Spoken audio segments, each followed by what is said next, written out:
বন্ধুরাতে আপনাদের সবাইকে স্বাগত জানাচ্ছি। দর্শকরা, আপনারা জানেন যে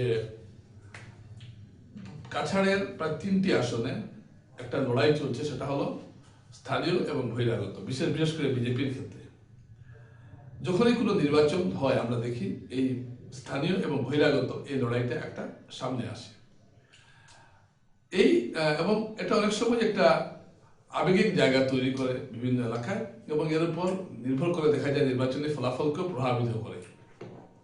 যদিও এখন পর্যন্ত বহিরাগত এবং ভূমিপুত্র কোনো সংজ্ঞা নির্ধারণ করা হয়নি। যেমন বলা হয়ে থাকে যে যারা বিশেষ একটি বিধানসভা এলাকায় যাদের জন্ম বা যারা এখানে আছেন তারাই ভূমিপুত্র, এবং বাকি যারা বাইরে থেকে আসছেন ভূমিপুত্র নন। এবং এই বিরোধকে কেন্দ্র করে 3টা জায়গায় আমরা দেখলাম যে একটা প্রচন্ড বিক্ষোভ দেখা দিয়েছে। এবং আরেকটা জিনিস লক্ষ্য করলাম যে এই ইস্যুকে কেন্দ্র করে যারা ভূমিপুত্র তারা ঐক্যবদ্ধ হয়ে এটা সমালোচনা করছেন, এটা আমরা একটা লক্ষ্য করছি। এবং আমরা এটাও লক্ষ্য করলাম, উদাহরণে আমরা দেখলাম যে 11 জন ভূমিপুত্র যারা প্রার্থী আছেন তারা একাট্টা হয়েছেন, এবং তারা বাইরের কোনো প্রার্থীকে মেনে নিতে তারা রাজি নন।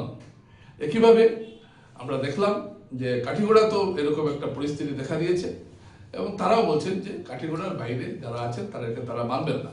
ধোলাইতে একটা র্যালিতে আমরা দেখলাম যে ধোলাই বর্তমান বিধায়ক নিহাররঞ্জন দাস ছাড়া বাকি যারা আছেন তারা সবাই এককাট্টা হয়েছেন, এবং তারা সেখানেও বহিরাগত এবং ভূমিপুত্র এই ইস্যুটি এসেছে।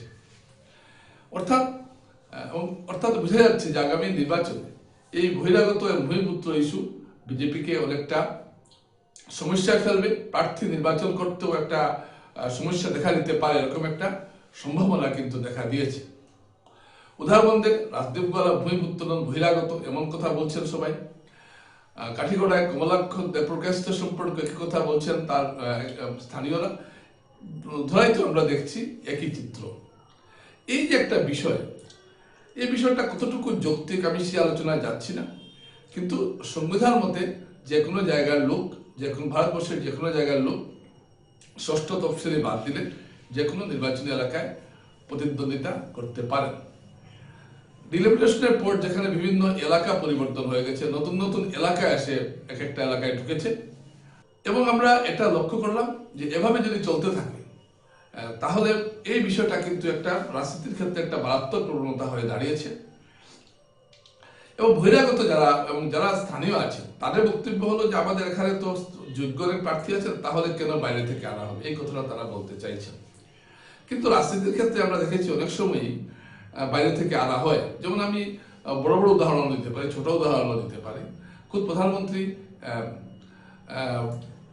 গুজরাট থেকে গিয়ে আলাহাবাদ মাফ করবেন বেনারস থেকে নির্বাচিত হয়ে আসছেন।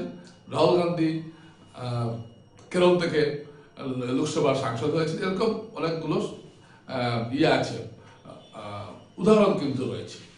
তাহলে বারবার এই বহিরাগত এবং ভূমিপুত্র বিতর্কটা কেন আসছে?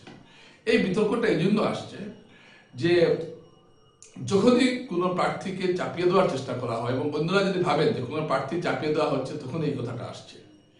আমরা ধরাইতে দেখলাম যে গত নির্বাচনে আমরা দেখলাম যে এই ইস্যুটা সাংঘাতিকভাবে মাথাছাড়া দিয়েছিল, যার জন্য অনেক ক্ষেত্রে বিজেপির ভোট অনেকটা কমেছে। এবার আবার দেখা যাচ্ছে যে যারা ভূমিপুত্র, যেমন আমরা দেখতে পাচ্ছি যে বাকি যারা দাবিদার আছেন, অমিয়কান্তি দাস, জেলা পরিষদ সদস্য ভীরকান্তি রায় সহ আরো যে 4-5 জন আছেন, এরা বলছেন যে আমরা সবাই একটা আমাদের মধ্যে কাউকে দেওয়া হোক আপত্তি নেই, কিন্তু যাতে নিহাররঞ্জন দাসকে টিকিট না দেওয়া হয়, এই কথা তারা বলছেন।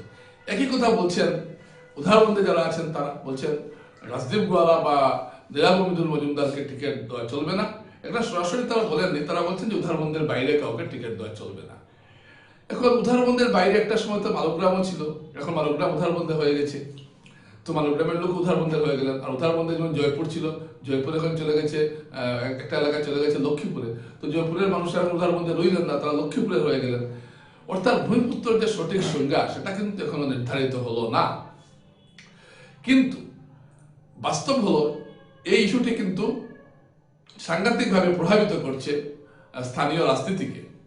এবং স্থানীয় প্রার্থীর যে দাবিটা উঠে আসছে এতে কিন্তু স্থানীয় জনসমর্থনের স্থানীয় লোকদের কিন্তু একটা জনসমর্থন এতে আমরা লক্ষ্য করছি। যদিও ভোটের সময় এটা কতটুকু কার্যকর হবে সেটা অন্য কথা, কিন্তু বিজেপির দল ইতিমধ্যে এই ইস্যুটা নিয়ে সাংঘাতিকভাবে বিব্রত এবং প্রতিটি জায়গায় এভাবে এককাট্টা হচ্ছেন। দেখুন, স্থানীয় এবং বহিরাগত ইস্যুটা প্রতিটি নির্বাচনের সময় আসে, কংগ্রেসের সময় এটা হয়েছে, বিজেপিতেও আসছে, কিন্তু বিজেপি দলে প্রথম দেখলাম যে এই ইস্যুতে তথাকথিত ভূমিপুত্র যারা আছেন, ভূমিপুত্র তারা এককাট্টা হচ্ছেন, তারা নিজেরা সংঘবদ্ধ হচ্ছেন। বিজেপির মতো একটি সুশৃঙ্খল দলে কিন্তু এই ধরনের দৃশ্য আমরা আগে দেখিনি। হ্যাঁ, এটা ঠিক দলীয় নেতৃত্বের কাছে জানানো হয়েছে যে আমরা বাইরের প্রার্থী মানব না, কিন্তু বাকির এককাট্টা হয়ে একজনের বিরুদ্ধে এভাবে কথা বলছেন, এটা কিন্তু বিজেপি দলে প্রথম এটা দেখা গেল। এবং এ নিয়ে নানা ধরনের কথাবার্তা উঠছে বিভিন্ন মহলে। এবং এই ঘটনাগুলোর মধ্যে কিন্তু বিজেপি জেলা দলের মধ্যে যে একটা অন্তর্দ্বন্দ্ব দেখা দিয়েছে এটা কিন্তু আমরা স্পষ্টভাবে বুঝতে পারছি। এই যে সবাই ঐক্যবদ্ধ হচ্ছেন, আসলে এদেরকে ঐক্যবদ্ধ করা হচ্ছে, এবং যারাই ঐক্যবদ্ধ হচ্ছেন তাদের পিছনে আরেকটা শক্তি আছে, সেই শক্তি তাদেরকে ঐক্যবদ্ধ করছে। এর প্রভাব বিজেপির ভোটের মধ্যে কিন্তু পড়ার সম্ভাবনা দেখা দিয়েছে। বিজেপির যে একটা ঐক্যবদ্ধ ভাবে নির্বাচনে ঝাঁপিয়ে পড়ার যে একটা চিত্র আমরা বিভিন্ন নির্বাচনে দেখি, এবার এটা বরাক উপত্যকা বা কাছাড় জেলায় কতটুকু দেখতে পারবো এ নিয়ে যথেষ্ট সন্দেহের অবকাশ রয়েছে। প্রায় প্রতিটি জায়গায় বিভিন্ন লবি সক্রিয়। আমি বলছি না যে লবি আগে সক্রিয় ছিল না, আগেও লবি সক্রিয় ছিল, কিন্তু এবার প্রতিটা লবি সক্রিয় থাকার পেছনে কিন্তু রাজনৈতিক অনেকগুলো পরিকল্পনা, অনেকগুলো লক্ষ্য রয়েছে। এবং প্রতিটা গোষ্ঠীর পেছনে যে মদতদাতারা আছেন এরাও একটা সংঘবদ্ধ শক্তি, এবং এই সমস্ত শক্তিকে এক জায়গায় করে বিভিন্ন গোষ্ঠী তাদের কাজ করে যাচ্ছে। এখানে বিজেপির যে মূল সংগঠন সেটাকে অনেক ক্ষেত্রে পাত্তা দেওয়া হচ্ছে না, এটা আমরা লক্ষ্য করেছি। এটা শিলচরে হচ্ছে, সব জায়গায় এটা হচ্ছে। জেলা কমিটি যে সিদ্ধান্তগুলো নিচ্ছে সেই সিদ্ধান্তগুলো অনেক ক্ষেত্রেই দেখা যায় অনেক নেতাই সেটার সঙ্গে একমত হচ্ছেন না, তারা নিজস্ব পদ্ধতিতে কাজ করে যাচ্ছেন। এই ধরনের দৃশ্য কিন্তু বিজেপিতে আগে ছিল না, যেটা এখন দেখা যাচ্ছে। তো এই যে আমি এতটুকু আলোচনা করলাম, আমি এটাই বোঝানোর চেষ্টা করছি যে এই যে বহিরাগত এবং স্থানীয় এই ইস্যুটি বিজেপি রাজনীতিতে কিন্তু সাংঘাতিকভাবে প্রভাব ফেলছে। যদিও এই ইস্যুর কোনো সাংবিধানিক বা বাস্তব কোনো ভিত্তি থাকার কথা নয়, কিন্তু রাজনীতি এমন একটা জিনিস, অনেক সময় সূক্ষ্ম বিষয়েও সাংঘাতিকভাবে প্রভাবিত করতে পারে সমস্ত জনমানসকে। আমরা ধুলার ক্ষেত্রে এটা দেখছি, উদাহরণের ক্ষেত্রে এটা দেখছি, সাংঘাতিকভাবে এটা প্রভাবিত হচ্ছে। এবং দল হিসাবে এটাকে আটকানোর যাদের এইগুলো প্রবণতা আটকানোর কথা, তারা কিন্তু নিশ্চুপ রয়েছে। এই যে বহিরাগত স্থানীয় ইস্যুটা উঠছে এবং সাংঘাতিকভাবে সংবাদপত্রে আসছে, প্রকাশ্যে আসছে, খুল্লা আসছে, এটাকে সামাল দেওয়ার চেষ্টা কিন্তু জেলা বিজেপি নেতৃত্ব থেকে করা হচ্ছে না। তাহলে একটা প্রশ্ন আসছে, তাহলে কি জেলা নেতৃত্ব এই ধরনের ইস্যুকে কি এই ধরনের কথাকে কি সমর্থন করছেন? জেলা নেতৃত্ব যদিও পরিষ্কারভাবে জানিয়েছেন যে দল যাকে টিকিট দেবে আমরা তার পেছনে আছি, খুব স্বাভাবিক কথা। কিন্তু দল যাকে টিকিট দেবে এবং দেওয়ার আগে যে ঘটনাগুলো ঘটছে, এই যে বহিরাগত স্থানীয় এসব বিষয় যে সাংঘাতিকভাবে মাথাচাড়া দিচ্ছে, র্যালি হচ্ছে, এসব বিষয়ে জেলা কমিটি কি সিদ্ধান্ত নেবে, এটা একটা বড় বিষয়। এবং বিজেপির যারা ভোটার আছেন, যারা বিজেপির সমর্থক আছেন, তারা এখন অনেকটা ক্ষেত্রে সন্দিহান হয়ে উঠেছে যেসব হচ্ছেটা, এবং তারা নির্বাচনে যে অন্ধভাবে যে পদ্মফুল দেখে ছাপ দিবেন, সেটা কতটুকু দেবেন এইসব দেখার পর সেটা নিয়ে একটা সন্দেহ আসছে। অনেকে বলবেন না, যত নির্বাচন কাছে আসবে এগুলো সব উদাও হয়ে যাবে। এত সহজ নয়। আমরা গত নির্বাচনে আপনারা প্রমাণটা পেয়েছেন। কিন্তু এখন যদি সবাইকে কনফিডেন্স নিয়ে যদি দল কাউকে প্রার্থী করে, তো অবশ্যই এগুলো ইস্যু সামনে আসবে। কিন্তু এই যে ইস্যুগুলো সামনে আসছে, এটা কিন্তু দল হিসাবে বিজেপির জন্য আগামী নির্বাচনে কিন্তু অন্তর্পক্ষে 2-3টি কেন্দ্রে একটা বিপদ নিয়ে আসবে, এটা কিন্তু বলার অপেক্ষা রাখে না। যদি এইসব বিষয়গুলিকে এখনই গুরুত্ব দেওয়া না হয় বা প্রশমিত না করা হয়, কারণ নির্বাচন বেশি দিন বাকি নয়।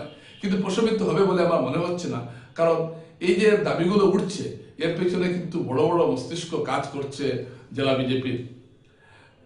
পরস্পর বিরোধী বিভিন্ন গোষ্ঠী এইসব ঐক্য করছেন, এগুলো এগুলো আবেগে ইন্ধন যোগাচ্ছেন। এর ফলে কিন্তু ফায়দা হওয়ার সম্ভাবনা কিন্তু কংগ্রেস, এটা কিন্তু আমি বলে রাখলাম। এবং পরিস্থিতি যেদিকে যাচ্ছে তাতে কিন্তু বিপুল সংখ্যাগরিষ্ঠতা সত্ত্বেও কয়েকটি আসনে কিন্তু বিজেপিকে বিরাট চ্যালেঞ্জের মুখে পড়তে হবে। নমস্কার।